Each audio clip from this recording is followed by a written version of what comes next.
imposing guillotine. Once used to behead dangerous killers, lawbreakers, and the wives of kings, the guillotine gained its gruesome infamy during the French Revolution. But that's enough of a history lesson. Tonight, the magician hopes to survive before he's history. He examines the execution device with its razor-sharp blade, which is designed to cleanly sever the head from an unfortunate body. To ensure a clean cut, the neck of the victim is held in place by this heavy wooden stock. Anyone who would get into a device like this voluntarily has to have confidence in his powers of escape, or a death wish. Let's hope the girls know how to do the rest of his tricks. If this is going to be his swan song, what a way to go. The magician climbs up onto the table and bends down as the assistants raise the stock. He places his head through the hole so that his neck can be trapped between the wooden planks. Meanwhile, another assistant is securing his legs to the table with thick leather straps. The straps will hold the magician in place in case he has a last-minute change of heart. It will also prevent his body from flying off the table in the event the blade hits its target. Of course, all of these restraints will make his escape near impossible, and that much more dangerous. Remember, a magician is a world-class professional. Don't try any of his dangerous illusions at home. With the wooden stocks in place and the leather straps cinched tightly around his body, it's time for the magician to begin his escape. That deadly blade is looming just a few feet from his neck. So why isn't he struggling to escape? Maybe he has a death wish after all. Let's watch. It's now or never. Oh no, he didn't get out. That wasn't supposed to happen.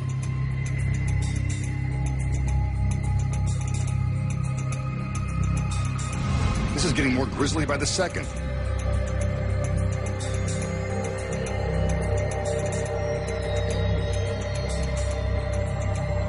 As the assistants cover his lifeless body with a sheet, one of the girls places his lifeless head on the table.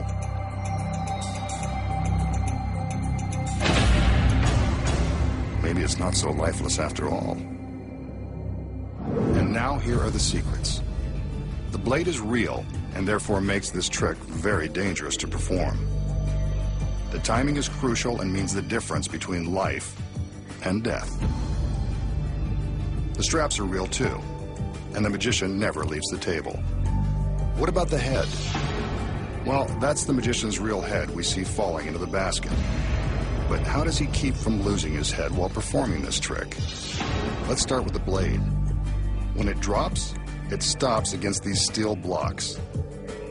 The sharp edge never touches the magician. But if that's really his head falling into the basket, how does he create the illusion?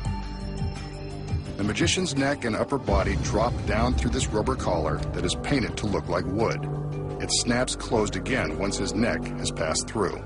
Watch again in slow motion as his neck passes through the rubber collar and then snaps closed. And that's not really the blade inside the hole. From behind, we see this small board that is held up by the magician's neck. When he drops down, the board falls down too, creating the illusion that the blade is visible from behind the hole.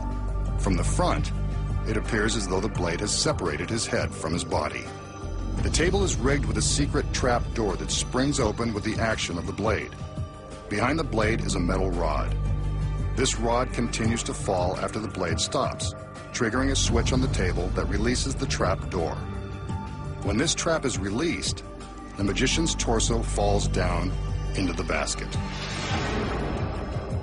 But it appears as though his body is still lying on the bench. That's because hidden inside his jacket is a rigid body cast that simulates his back and shoulders. This shell creates the illusion of his body on the bench.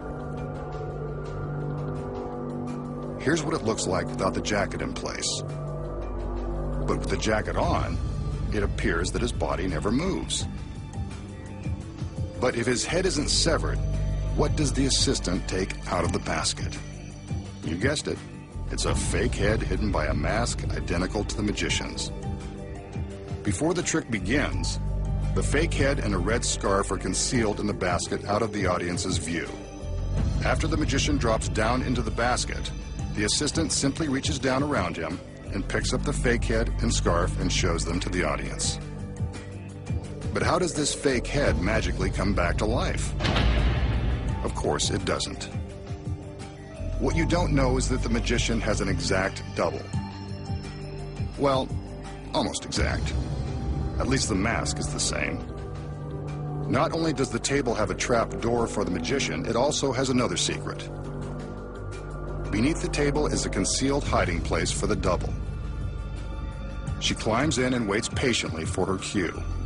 She's hidden from the audience by this mirror which reflects the floor beneath the table. Above, the table is equipped with flexible slats in the otherwise solid top. The rubber slats allow the double to pop her head up through the table. One assistant carries the fake head and scarf to the back of the table, while another girl is arranging an identical scarf around the rubber slats. While blocked from view, the assistant appears to place the head on the bench. Actually, she's walking away with it.